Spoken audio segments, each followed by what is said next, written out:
इच्छा माने ईक्षण संकल्प पूर्वक संरचना लोक में दृष्टिगोचर है। जो भी व्यवस्थित कार्य होता है वह किसी न किसी चेतन के द्वारा संपादित होता है और जानाति इच्छति करोति इस नियम के अनुसार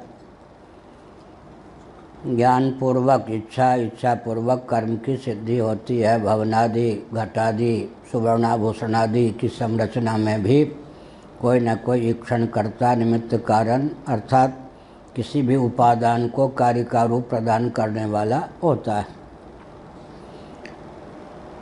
ऐसी स्थिति में माना कि सांख्योक्त त्रिगुणात्मक प्रधान जगत का अभिन्न निमित्तोपादान कारण नहीं है, निमित्त कारण ईश्वर हो सकता है, क्योंकि व्यवस्थित ईक्षण चेतन में ही संभव है। कल हमने उदाहरण दिया था, या छड़ी तुम पर बरसना ही चाहती है, अब ओदन पकना ही चाहता है, अब यह नदी का पुल या किनारा टूटना ही चाहता है। आदि स्थलों में जो कर्तृत्व का जड़ वस्तु में आरोप है, वस्तुतः मुख्य कर्तृत्व नहीं है। चतुर्दश भुवनात्मक ब्रह्मांड या अनंत कोटि ब्रह्मांड की संरचना में कोई भी जड़ वस्तु समर्थ नहीं है। ईक्षण करता सर्वज्ञ सर्वशक्तिमान हो तभी पृथ्वी जल तेज वायु आकाश और तेजस सूर्य चंद्रादि की संरचना संभव है, तारागणों की संरचना संभव है। अतः मान लिया कि जगत कारण ईश्वर है, लेकिन वह कारण निमित्त ही हो सकता है, उपादान नहीं। उसने प्राण की रचना की, उसने मन की रचना की, उसने ईक्षण किया। इस प्रकार ईश्वर को जगत का निमित्त कारण कहने वाली श्रुतियाँ भी हैं। अगर आप आग्रह करते हो कि उपादान कारण भी उसे हो लेने दो, तो कहा गया कार्य कारण में तादात्म्य चाहिए, एक रूपता तो चाहिए किसी न किसी अंश में। अगर कारण और कार्य में किंचित विलक्षणता न हो तब कार्य की सिद्धि न हो, कार्य कारण भाव बने ही नहीं। और सर्वथा एक रूपता होगी तो कार्य कारण भाव नहीं, और बिल्कुल भेद रहेगा तो कार्य कारण भाव नहीं। किंचित भेद किंचित अभेद लेकर कार्य कारण भाव की सिद्धि होती है, यह नियम है। तो जगत तो हमारे सामने है, लेकिन उसका उपादान कारण कौन था या कौन हो सकता है, इस पर हमको विचार करना है। तो प्रत्यक्ष प्रमाण के बल पर जगत का जितना अंश हमारी दृष्टि का विषय बनता है वो क्या है? सावयव है, और क्या है? अशुद्ध है, और क्या है? अनित्य है। यह सब है। सावयवम अचेतनम, अचेतन है, अशुद्ध है। यह तो कारण भी तदनुकूल होना चाहिए, वो भी सावयव होना चाहिए, अचेतन होना चाहिए, अशुद्ध होना चाहिए। अब अगर उपादान कारण के रूप में आप ब्रह्म का अंकन करते हैं तो ब्रह्म क्या है? निरवयव है, अनश्वर है, और क्या है? जड़ नहीं, चेतन है। और कैसा है? अशुद्ध नहीं, शुद्ध है। निमित्त कारण होने के लिए भी चेतन चाहिए, लेकिन उपादान कारण भी उसको मानते हैं तो मान लिया कि चेतनता दोनों जगह बन सकती है, लेकिन ईश्वर तो अशुद्ध नहीं हो सकता, या ब्रह्म अशुद्ध नहीं हो सकता, सावयव नहीं हो सकता है। ऐसी स्थिति में और इधर उपादान कारण की दृष्टि से निमित्त कारण में तो हम चेतन मान लेंगे, लेकिन उपादान कारण में चेतन क्यों माने? क्योंकि जड़ जगत जो है वो तो जड़ ही है, अचित है जगत। इसका उपादान तो फिर अचित ही कोई होना चाहिए। सुवर्ण धातु जो है अचित है, तब सुवर्णाभूषण का उपादान हो सकती है। मृत्तिका जो है अचित है, तब घटादि का उपादान हो सकती है। उपादान कारण को तो चेतन नहीं माना जा सकता, यह प्रश्न है। कल हमने उत्तर दिया था कि आनंद गिरि जी ने मांडूक्य कारिका के भाष्य की टिप्पणी और टीका में या कहीं अन्यत्र इस प्रश्न का उत्तर बहुत अच्छा दिया है। तुम्हारे यहाँ जो है वो तो हमारे यहाँ है, जो हमारे यहाँ है वो तुम्हारे यहाँ नहीं है। महाभारत की विशेषता बताई वेदव्यास जी ने।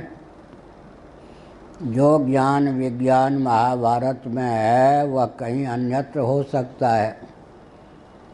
महाभारत के अनुग्रह से मन में इतना धारण कर लेंगे। लेकिन जो ज्ञान विज्ञान महाभारत में नहीं है वो अन्यत्र है ही नहीं, हो भी नहीं सकता। अर्थात सकल ज्ञान विज्ञान से संपन्न कोई एक ग्रंथ बतावें तो महाभारत है। समग्र वेदार्थ को अभिव्यक्त करने वाला वह है, और दृष्टांत के सहित और उसमें इतिहास के सहित यह कहा। इसी प्रकार से समझना चाहिए कि हमारे यहाँ जो कुछ चमत्कृति है अनुकृति के बल पर अन्यत्र हो सकती है। हमारे यहाँ जो नहीं है वो माने सब कुछ है, अगर नहीं है कुछ तो अन्यत्र संभव ही नहीं। इस दृष्टि से विचार करें तो आप कहते हैं कि कार्य और कारण में, कौन से कारण में? उपादान कारण में क्या होना चाहिए? सादृश्य होना चाहिए, तादात्म्य होना चाहिए, किसी न किसी अंश में क्या होना चाहिए? एकत्व होना चाहिए, सादृश्य होना चाहिए। इसका उत्तर यह है, आनंद गिरि जी ने दिया, हम केवल ब्रह्म को तो जगत का कारण मानते नहीं। माया के द्वार से, अनिर्वचनीय माया के द्वार से ही निमित्त मानते हैं, उपादान मानते हैं। तो जगत और परमात्मा के बीच में साक्षात कारण के रूप में परमात्मा है या और कोई? प्रकृति है जिसको माया कहते हैं, त्रिगुण है। अब प्रकृति को लेकर जैसे सांख्यों के यहाँ, योगियों के यहाँ जो प्रकृति को उपादान कारण मानते हैं प्रपंच का, उनके यहाँ प्रपंच से उसका सादृश्य है या नहीं? प्रकृति भी जड़ है और जगत भी जड़ है। यह भी सावयव है तो भी सावयव होती हुई प्रकृति नित्य है। यही कह सकते, सावयव होता हुआ प्रपंच अनित्य है। कल जो हमने कहा था उसको हम दूसरे ढंग से बोलते हैं, सावयव तो दोनों ही है, अवयव युक्त का नाम सावयव। अंतर है कि अनागंतुक अवयवों से युक्त है वह, इसलिए उसमें सावयवत्व भी है और नित्यत्व भी है। क्या अनित्यत्व का प्रयोजक कौन होगा? आगंतुक संयोग। यहाँ जो अवयवों का त्रिगुण का संयोग है वो निसर्ग सिद्ध है, अनादि सिद्ध है। लेकिन अवयव के रूप में हम सत्व रजस तमस को स्वीकार ही कर सकते हैं, क्योंकि तीन तो है, और तीन भी अलग अलग नहीं। क्या काशी मथुरा अयोध्या की तरह से अलग अलग नहीं ना, तीनों मिलकर के, तीनों तो है ना। प्रकृति कहने पर तीन का तो ज्ञान होता है ना, सत्व रजस तमस। जब तीनों हैं तो प्रकृति के ये गुण हैं, गुण को हम अवयव का रूप दे सकते हैं। सत्वम रजस्तम इति गुणा प्रकृति संभवा, तो तीन तो अवयव हैं, अब अनादि सिद्ध हैं और इनका संयोग भी अनादि सिद्ध है। इस दृष्टि से आप प्रकृति को नित्य कह दें, क्योंकि कार्य की अपेक्षा उपादान कारण में नित्यत्व तो होना ही चाहिए। वो नित्यत्व का प्रयोजक भी क्या हो जाएगा? अवयव। अवयव जो तीन हैं, तीन गुण, और नित्यत्व के प्रयोजक भी हो जाएंगे और तादात्म्यपत्ति के साधक भी हो जाएंगे। क्या जगत रूप, पृथिव्यादि रूप, पार्थिव प्रपंच, गृहादि रूप, वृक्षादि रूप जो जगत है उसके उपादान होने की क्षमता आ जाएगी ना प्रकृति में। यह भी सावयव, वो भी तीन गुणों से युक्त, गुण को अवयव मान लें, हो गया। यह भी अचित और वह भी अचित। अब कह रहे क्या रह गया? शुद्ध अशुद्ध को लेकर। तो जगत अशुद्ध है तो प्रकृति कौन से शुद्ध है? त्रिगुण है ना, त्रिगुण। प्रसव धर्मात्मिका है ना, प्रसव धर्म। जगत रूपी बच्चे को जन्म देने वाली है प्रकृति, शुद्धता उसमें कहाँ से हुई? जगत उसके गोद से उत्पन्न है, इसलिए अशुद्धता को लेकर भी प्रकृति और प्रपंच में एक रूपता है। कोई अपने आप में दृश्य है तो समझ लीजिए अशुद्ध है ही।